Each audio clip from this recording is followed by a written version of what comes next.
जीव हमारी जाति है, मानव धर्म हमारा। हिंदू मुस्लिम सिख ईसाई धर्म नहीं कोई न्यारा।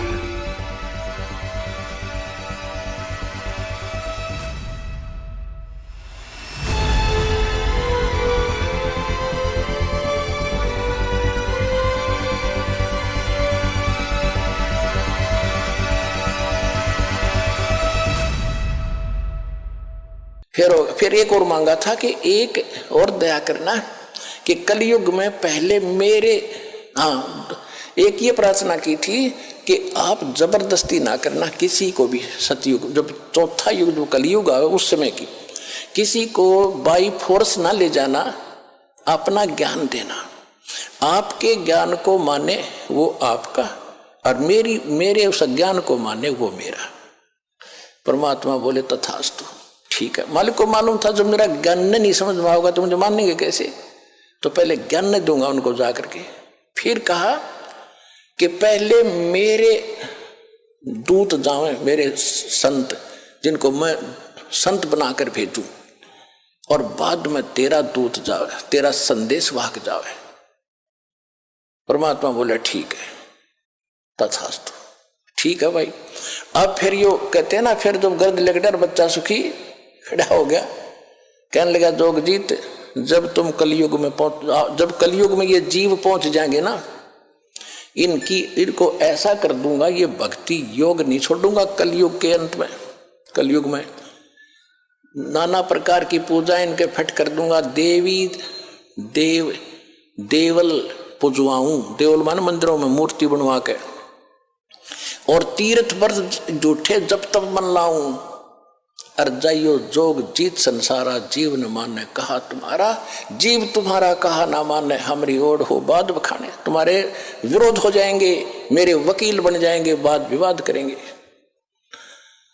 अब परमात्मा बोले कि ये तू अपना काम करना, जो मैंने वरदान दे दिया। फिर कहा कि पीछे मैं भेजूंगा अपना दास। जब तेरे वाले सारी बकवाद घट चुके होंगे, जो ओछा मंदा ज्ञान वो सुना चुके होंगे, जब मेरा दास जाएगा, मालिक को मालूम था कि पहले ये बक लेंगे जो बकना है, फिर अपना दास भेजूंगा, इनकी पोल खोल देगा, प्रमाण दे देगा, सारे मेरे बच्चे मुझे पहचान जाएंगे। तब परमेश्वर ने कहा था कि चौथा युग जब कलयुग आई, तब हम अपना अंश पठाई। कहते हैं घर घर देखो बोध विचारा, सतनाम सब ठोर उचारा, और काल फंद छूटे नरलोई, सकल सृष्टि परवानी खोई। पूरा विश्व मेरा दीक्षित होगा, मेरे मंत्र का, मेरे जाप नाम का। और कलयुग बीते 5505, तब ये वचन मेरा होगा साचा। कलयुग बीत जावे जब एता, तब सकल जीव सभी प्राणी परम पुरुष पद चेता। कि जब इतना 5505 कलयुग बीत जाएगा, उस समय सभी प्राणी जो मनुष्य जीवन धारण करते आएंगे, उस परम पद के चेता होंगे। चेता माने जानकार। कौन से परम पद के? गीता अध्याय नंबर 15 के श्लोक नंबर 4 में कहा कि तत्वदर्शी संत की प्राप्ति के उपरांत परमेश्वर के उस परम पद की खोज करनी चाहिए, जहां जाने के बाद साधक फिर लौटकर कभी संसार में नहीं आते। गीता अध्याय नंबर 18 के श्लोक नंबर 62 में कहा कि अर्जुन तू सर्वभाव से उस परमेश्वर की शरण में जा, उसकी कृपा से तू परम शांति को और सनातन परम धाम को प्राप्त होगा। तो परमात्मा ने कहा था कि उस समय मैं अपना दास भेजूंगा, पहले तेरे चले जाएंगे और पीछे अंश फिर हमारा आएगा। और घर घर देखो बोध विचारा, बोध माने ज्ञान, मेरे ज्ञान की घर घर में चर्चा होगी। आप देख रहे हो कहीं पर चिप चल रही है, मेमोरी कार्ड से ज्ञान चल रहा है, और कहीं अपने इंटरनेट से देख रहे हैं, कोई डीवीडी प्लेयर से सुन रहा है और सुना रहा है। अब ये कैसे फैल रहा है परमात्मा का वो ज्ञान, जो इस समय 5505 कलयुग बीतने के बाद शुरू होना था। कलयुग 5505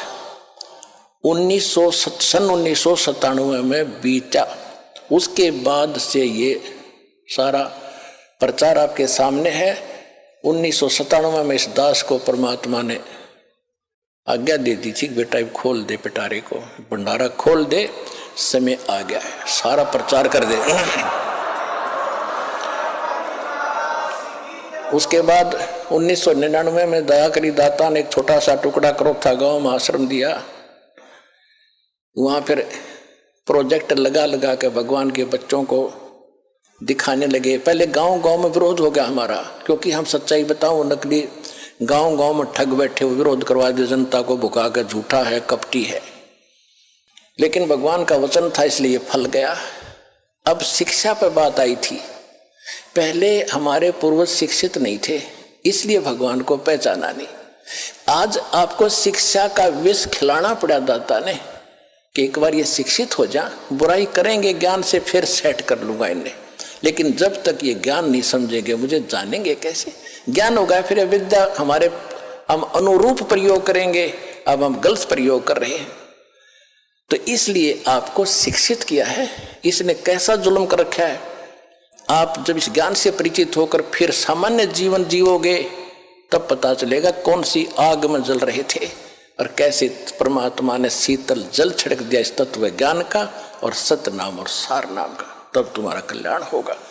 सारा संसार भगवान की भक्ति करेगा।